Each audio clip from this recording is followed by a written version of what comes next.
Welcome to the third version of Pajama Chats.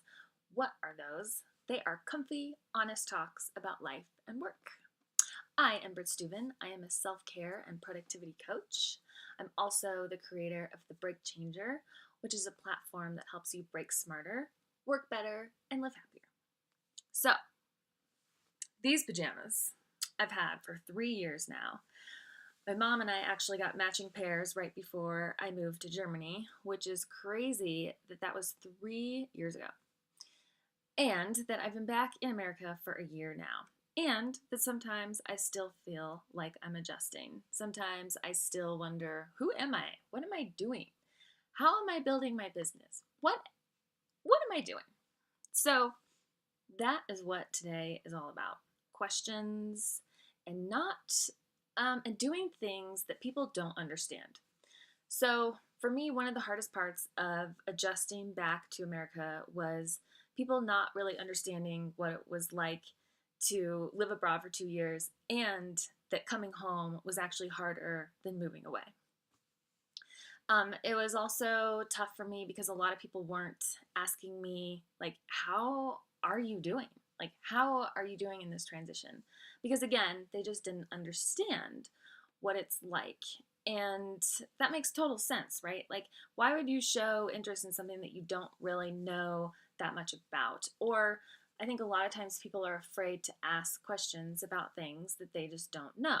It's kind of like, the colleague that you've had for 2 months and you don't remember their name and you just cannot ask again.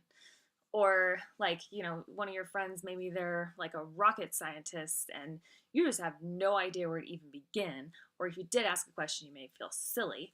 So, but it's funny because it creates a divide between us. And I've actually started to feel that way with my business, to be completely honest. I feel very invisible with certain friends, certain family members, where and and it's funny because it's something that I take personally sometimes, but it's something that I absolutely should not take personally because of these ideas and facts that people just don't really understand. And so it's up to us to be our own advocates. It was interesting though. Last night I posted in the B School Facebook group and a local Golden Women in Business group and said, gosh, like, does anyone else struggle with this thing where, you have this business? It's kind of like a niche, very niche business too. Like, not only is it tough when you're an entrepreneur and people around you aren't, but it's even tougher when it's something that you even struggle to explain sometimes. So why would someone else understand it, right?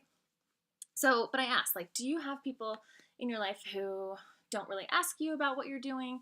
Or, they'll sit there and talk about their own jobs and what's going on in their lives, but they won't really ask you.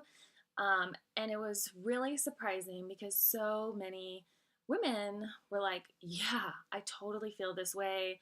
And a handful were like, yeah, I've had my photography business for 6 years. And when I recently told my dad that I'm in busy season, he's like, are you still doing that photography thing? And, another woman said that her family and friends are usually sending her job posts and saying, we got to get you, a real job. And her business is actually doing really well. And last night I was talking to David, my husband, about it. And he said the guy who hosts Wipeout, that show, I guess he comes from a very successful family. And I guess his dad was like, we got to get you a real job. We got to get you out of this comedian gig. And at that time, Wipeout was the #1 show on TV. And he's like, Dad, like, I'm fine. So it just got me thinking a lot about this. And one of the questions that this woman asked me really hit me hard. She's like, why are you waiting for other people to ask you questions? Why are you waiting for other people to give you permission to talk about your life, to talk about your work? It's a really good question, right? Another woman said that she finds herself just needing to initiate the conversation at any point. And part of the way she does that is just by asking for advice. And she finds that that's a helpful way for her to connect more with her people who may not understand, but they still feel connected because they can give her advice. She's like, but I'm always initiating it. But I think that just comes with the territory of doing things that people aren't used to, doing things people don't know a lot about. I think another way to maybe get the conversation flowing, or at least just feel more connected to your people, is to ask them more questions without the expectation that they will ask you questions in return. That was another thing with adjusting that my husband pointed out was one of his biggest surprises, was by having less expectations with moving back to America, the experience actually went really well. And he's like, and I think you had too many expectations, and so that's why it's been a bumpy ride for you. And it's very true. I think a lot of times I get way too caught up in imagining a scenario going a certain way or hoping that something would happen, when in reality, for that thing to happen, it's all in my hands. We can't just sit back and wait for people to ask us questions or, for them to understand us. And I think, again, it's a good opportunity at times to explain to people maybe what you do. One gal said, yeah, that was the big turning point in her relationship with her parents in regards to her business, was just explaining, like educating them. Because again, a lot of times people just don't understand. And if you don't understand, then it's even harder, right? So this peacefully segues me into an idea that I came across for Thanksgiving, which is Thursday. Holy cow. Alexandra Franson is an amazing human being. Look her up if you don't know her, but she sends really cool emails, and one of her recent ones, actually, I love how she's like, I'm not on Facebook, I'm not on Instagram, I don't do like daily posts, I'm out there like with my marketing in my email list and simply relying on 5 to 10 clients a month and not doing tons and tons of social media posts, which is really refreshing, because I think a lot of times we think we got to do it a certain way, or we see people, and we're like, oh, wait, I have to do that. When no, you can do it your way. And that's when it works the best. Oh gosh, I'm getting off on a tangent. So her email was all about 100 questions that she puts into a bowl every year on Thanksgiving. Her family, they moan and groan and they're like, no, not the questions again. But she said it's this amazing vibe that happens once people start pulling these questions out of the bowl. And some of those go like this.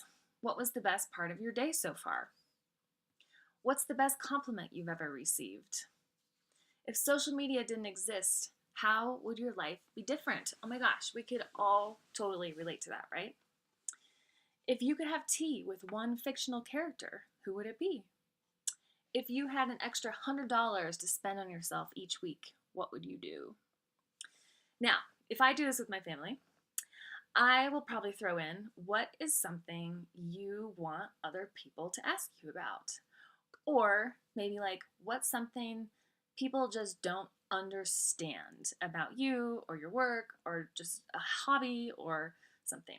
I mean, yeah, my husband is so funny. He is not a tax accountant. He's an auditor. But when tax season comes around, so many people are like, oh yeah, how's your busy season, tax season, da-da-da. And David just goes along with it because he doesn't want to explain. But I would like the opportunity to explain more.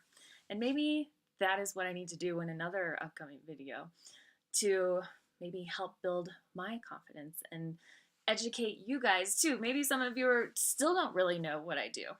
Anyway, it has been 9 minutes and 30 seconds, and it is Monday. It is time to go out and conquer the world. I hope that you advocate for yourself this week. I hope that you peacefully segue into what you want to talk about, whether it's in your life or in your work. And I hope at Thanksgiving dinner you feel brave enough to speak up if that calls to you. And just, I hope you have a great, connected, genuinely connected week. Thanks for watching and being part of this weekly terrifying journey of making videos, and I look forward to next time.